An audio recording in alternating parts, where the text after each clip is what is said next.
நாம் தமிழர் கட்சியினுடைய வேட்பாளர் வந்து இன்னைக்கு ஒரு புகார் சொல்லியிருக்காங்க. அவங்க தோட்டத்தில் பல கோடி ரூபாய் தரேன்னு சொல்லி திமுகவை சேர்ந்த சில பேர் சந்திச்சு பேசினதாகவும் 2026 வந்து எம்எல்ஏ உனக்கு பதவி தருவோம் சீட்டு தரேன்னு சொல்லி சொன்னதாகவும் சொல்லியிருக்காங்க. அப்படிலாம் யாரும் பேசுன மாதிரி எங்களுக்கு தெரியல. அவங்க எந்த ஊரில் இருக்காங்கன்னு கூட நாங்கள் வந்து யோசிக்கல. வேட்பாளர் அவ்வளோதான் எங்களுக்கு தெரியும். நாங்கள் நேராக கூட அவங்கள சந்தித்தது கிடையாது. அந்த மாதிரி யாரும் வந்து போய் பேசுனதாகவோ அப்படி பேச வேண்டிய ஒரு சூழ்நிலையே இல்லையே. எத்தனையோ பேர் போட்டிருக்கிறாங்க. நீங்கள் வந்து சுயேட்சையாக நிறைய மனுக்கள் இருக்கிறது. அப்போ அவங்கள தான் பார்க்க ஆரம்பிக்கிறதுன்னு சொன்னால் வேறு வேலையை பார்க்க முடியாது.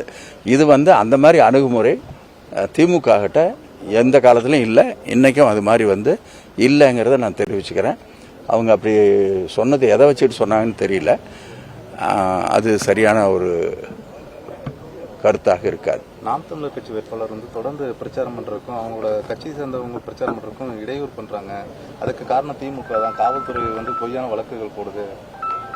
திமுகவை நாம் தமிழராக பார்த்துடலாம் அப்படிங்கிற மாதிரிலாம் நாம் தமிழர் வேட்பாளர் இல்லை. அவங்க அப்படி சொல்கிறதுங்கிறது அவங்க கட்சியை பொறுத்தவரைலாம் அது சரிதான். நீங்கள் திமுகவா நாங்களான்னு பார்த்துடுறோன்னு சொல்கிறதுல அவங்க அந்த சைடில் நிற்கிறவங்க அப்படி தான் பேசணும். அதில் வந்து நாங்கள் தப்புன்னு சொல்லலை. ஆனால் அவங்க வந்து எப்போ நாமினேஷன் போட்டாங்க, எங்கேருந்து போகிறோம், இதெல்லாமே எங்களுக்கு தெரியாது. நாங்கள் அதெல்லாம் கவனிக்கலை. நாங்கள் வந்து இப்படி காலையில் 7 மணிக்கு புறப்பட்டு மத்தியானம் 12 மணி 1 மணி 2 மணி வரலும் நாங்கள் வந்து போய் மக்களை சந்திக்கிறோம். எங்களுக்கு அதெல்லாம் பார்க்கறது கூட நேரம் இல்லை. அப்படி அது மட்டும் இல்லை, நேற்று வந்து மாலையில் எங்களுக்கு வாக்கு கேட்கறதுக்கு போகணும், ஒரு டைம் இருந்தது, போகணும்னு கேட்டோம். இன்றைக்கி 4 வார்டுக்கு எங்களுக்கு வந்து பர்மிஷன் இருக்குது. இதில் 1 வார்டு பர்மிஷன் அட்வான்ஸ் பண்ணி முதல் நாள் கொடுங்கன்னு கேட்டோம். முடியாதுன்னு ரிஜெக்ட் பண்ணிட்டாங்க. நாங்கள் ஆளுங்கட்சி எல்லாரும் அப்படி நினைக்கிறாங்க. ஆனால் எங்களுக்கு கொடுக்க முடியாதுன்னு சொல்லிட்டாங்க. அதனால் விதிமுறைகளை எந்த காரணத்தை கொண்டு மீறக்கூடாது. ஒரு இடத்துல ஒரு போர்டு இருந்தது. அந்த போர்டு அந்த காலத்துலேருந்து அவங்க வச்சுருக்காங்க. அந்த ஜனங்களுக்கும் தெரியல, அந்த வீட்டுக்காரருக்கும் தெரியல அந்த போர்டு இருக்கக்கூடாதுன்ட்டு.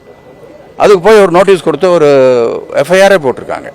அந்த போர்டை எடுத்துட்டாங்க. இப்போது இது மாதிரி தான் இருக்க ஒழிய நாங்கள் வந்து எதுலேயும் தலையிட்டு அவங்கள ஓட்டு கேட்க போக வேண்டான்னு தடுக்கிற அளவுக்காக நாங்கள் மோசமாக இருப்போம்.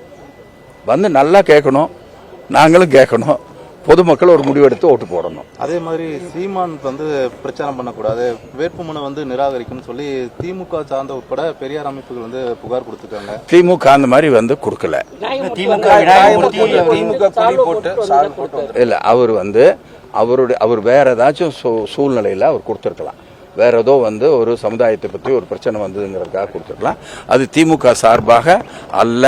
நான் இப்போ திட்டவட்டமாக சொல்கிறேன், அவர் சீமான் வந்து நிம்மதியாக வந்து பிரச்சாரம் பண்ணிட்டு போகணும், பாதுகாப்பாக பிரச்சாரம் பண்ணிட்டோம். எங்களுக்கு அதை பற்றி ஒன்றும் இல்லை.